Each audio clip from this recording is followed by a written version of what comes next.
It's rolling.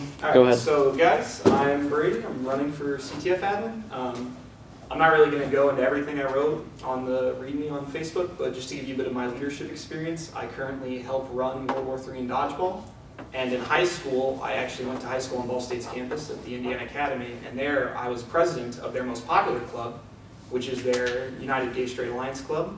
That's a club that has over 150 people in it, and I was one of 5 presidents. So a lot of experience running large groups of people, and I mean, that's it. Any questions we can talk? Why were there 5 presidents at the club? Was it at the same time? Or? It was. There were 5 presidents at the same time. It was to show diversity. We had presidents that came from all spectrums of sexuality. So there was the gay president, the lesbian president, the bi president, the trans president. The year that I happened to be there, I was the only straight president. There were 2 pan presidents and then 2 homosexual presidents. Cool. That's just leadership experience, though. It sounds like inequality to me. You know, that's what I said. I tried to bring in my lesbian moms, but it didn't work. Anyway, that's some of my leadership experience. I have played UGL since my freshman year. I have a very loud mouth, so everyone knows me and has an opinion of me. So as a very dynamic character, I feel like I am probably better suited to be in some sort of position of moderate power. Matt? So CTF was like one of the games that pretty much got me where I'm at now. How do you plan to increase membership? Well, one of the big things is that, again, I often on Facebook, you'll see me the night before games be like, hey, all my friends come here. And I'm actually a member of a lot of communities on Ball State that aren't UGL related. You know, I'm very big in our Chinese community. I have a lot of Chinese friends that don't even know UGL exists, and so I'm going to try and start bringing them into the clubs. I have a lot of friends in Spectrum that don't know it exists. I'm trying to start bringing them into the clubs. Assuming that you don't win the vote, would you still try to get those people in the clubs? Well, yeah, of course. Okay. How's it going to lose the vote? Hey, no confidence exists on the vote. Okay, look, I'm not going to vote no confidence, so he's already won. What was your question? Why haven't you brought them in already? Well, I didn't even really think of inviting them until I saw the question, how would you bring new members? And I was like, hey, I can start asking these people. So I didn't even realize that as a possibility. So a bit of a foresight on my part, but I'm more than willing to admit my mistakes.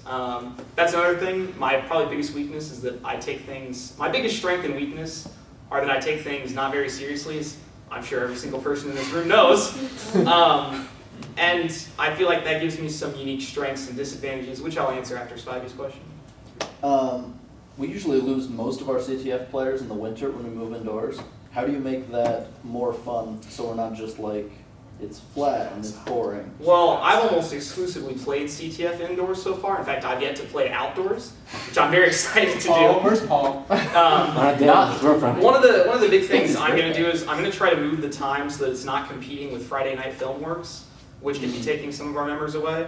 I'm probably going to argue or schedule the time around not big events that are happening on Friday night. I feel like the later it is on a Friday night, maybe the less likely people are to come, just based on that people like to party on Friday nights. You should move it to Thursdays at 8, since nothing is coming. You know, that's a great idea. Thursday, No, that's SmackDown. Another group of tools gets together. It can't be earlier on Friday because usually it is reserved and softball is in there and they get presidents. 9 is the only time that we can get 9 on is Friday. when Open Gym starts. Interesting. That's all we can get. Well, then I think one of the things I would probably do is just try to branch out to more of the UGL community. There's a lot of people in UGL that just probably don't know. I would try and advertise other games like World War III and HVZ, just because I think CTF is my favorite game because of its consistency, which is what I admire most in a good game, is you're consistently seeing awesome people and having fun with them. And I feel like there's a lot of people that only play UGL games for HVZ, and I'd like to advertise more to those groups of people about these games that exist on a very consistent basis. And once they start coming to them, they'll start coming to other games on a consistent basis. Benny? So, as a Tier 1 game, CTF has to have a fundraiser. Have you thought about this at all? Paul's actually considering it going to a Tier 2 game. I would like to push for it to a Tier 1 game. I have some fun ideas, which Karen and I had talked about them for World War III, but I think it'd be awesome if we bought dates with people, kind of like on The Bachelor or The Bachelorette. And I know a lot of you are thinking, but everyone in UGL is way too awkward to buy a date with someone. That's part of the advantage. That's where you're wrong. Give me a... But in actuality, I actually have a lot of experience for fundraising from when I did run our UGL club. We did mostly like bake sales and stuff like that. We did a lot of like tour sales, a lot of like game shows, and just fun little stuff for the community, like movies and such. So I'm always down for donations, and anything that's very community-based, I'm very big proponent of, because I'm a very social person. And anything that just involves a large community of people, I love to get together with people, I love to plan, I love to get ideas that can get a lot of people. Jules? All right, you're gonna be CTF admin. No, he's not. Not You're, yet. you're gonna be. You're gonna have to do like 3 things. Can you tell people to shut the fuck up when they need to shut the fuck up? Have you met me? How loud can Yes, you Can you yell? make? Can you make No, I it? know. Can you? Not gonna yell in the library. Can you talk to a office person and reserve a space? No, but I'll try my hardest. Can you show up every Friday? Yeah, but this Friday, yeah. Yeah, you're good. Matt? So, I've been playing this for 3 years now. I'm really bored of just running back and forth. Okay. Give me some game modes we can do. Give me something Crab we can walk do. CTF. I've been itching France. since forever ago. France. You guys remind me of a Reddit forum thread so much, it's not funny. 4 minutes. Thank you. So, as far as new game modes go, I'm very open to what the majority of the people want. Like, we played CTF in the dark last time, and a lot of people wanted France, so we ended up playing France. We want more of the switcher. That's awesome. Well, I'm also talking about like stuff I go to stuff like CTF. CTF dodgeball. Like, Yeah. can you incorporate more UGL into that, or like pick up Absolutely. something else like CTF, that? HVZ. The main, again, I'd be open to that. The main reason I come to UGL, and the main reason that I think a lot of people come to UGL, is they like to spend time with their friends. And so whatever you and your group of friends want to do, or whatever the majority of the people want to do, I'm down for. I really don't think, I think the games are more of a shell or a catalyst so that friends can just hang out with each other and have a fun time doing stuff with their other friends, you know. To me, UGL is much more about spending time with people that you like and care about and just having fun. So if, you know, the group of 20 people that consistently come to CTF want to always play France, then we'll just always play France. If maybe one day 10 of those people decide they want to play another game for a change, we'll try it. To me, it's more about the experience of just hanging out with your friends. And that's the most important thing to me and what I'll try to reflect in what we do.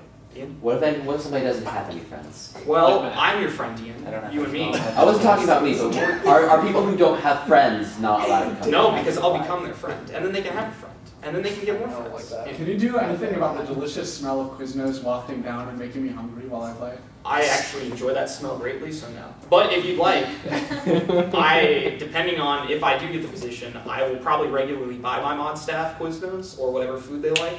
So if you like Quiznos, encourage you to become a mod, and I will buy you Quiznos at some point. Nick? Changes or improvements to the game itself? Oh my god, a serious question. I think that the game, I mean, it's not like we're reinventing the wheel here, right? Like, it's a very not so original concept. I think the biggest thing is that as long as everyone's happy and satisfied, I'm okay with doing the same thing every Friday for 2 hours. If that is what a lot of the people like, now that's not to say we won't try new things, and occasionally, you know, variety is the spice of life. But again, if everyone is okay with the same thing, that's what we'll do. I have a few awesome game modes that I'd like to try, but if we try them once and people don't really like it or they want to go back to the classic game modes, we'll do that. Fuck you. People likes that. Matt? So let's say you have a tryhard come in there and he starts making the game like really annoying and everyone's like down in the dumps. What do you do about him? Again, you see, that's where one of my weaknesses would come in, because I'm not a tryhard. In fact, I am very anti-tryhard, and I often I don't even go, bring I weapons. get the flag, I get shot, No, I I keep understand. doing that shit. I'm really annoying. Again, what like, do you do? that would be a weakness, and assuming my mod staff or myself are there, which one of us will be, we would see how it's affecting other players and, like, I don't know, pull them aside and talk to them, or just make sure that everyone's having fun, because, again, I don't even bring weapons to these games, so, like, approaching from a tryhard experience or their perspective is hard for me. I understand that they just want to play the game and win. They're not like a bad person or like me, and they just look at the game in a different way than I do. And I'd love to see how they look at it, and I'd love to come to a common ground for everyone. Can we ban Paul and Justin from using signs? Yeah. He said yes. So say Jules comes into the game and he makes it all annoying and As everybody's all down actually, and Jules was dumps. banned from UGL at the beginning of this meeting. Yeah. Yeah, but it'll be a new president, so Alright. I'll be back in. Alright, so. We will not. It'll still be gone. Yeah. Alright. So any questions that are not from Jules, since he's banned? Yeah, boxers are briefs. Well, I almost exclusively wear boxers because I value freedom. Apparently. Instead of warmth. 30 seconds. So, flags is kind of getting old. What else can we capture? Your Well, heart. my anus, if you're feeling very sousy. But in the event that you are asking an actual serious question, judging by all of our good friends here, I doubt, we could potentially do bandanas. We could do a mode where you have to capture a live NPC, or something similar to HVZ where you have to like escort an NPC. We have pumpkins. Yeah, pumpkins. Like something that I always thought was cool is if you had to capture a person, and No. then that person is an NPC. And you Can we have to, like, capture an take them animal? outside. Have like a raccoon that we spray paint, and then you have to catch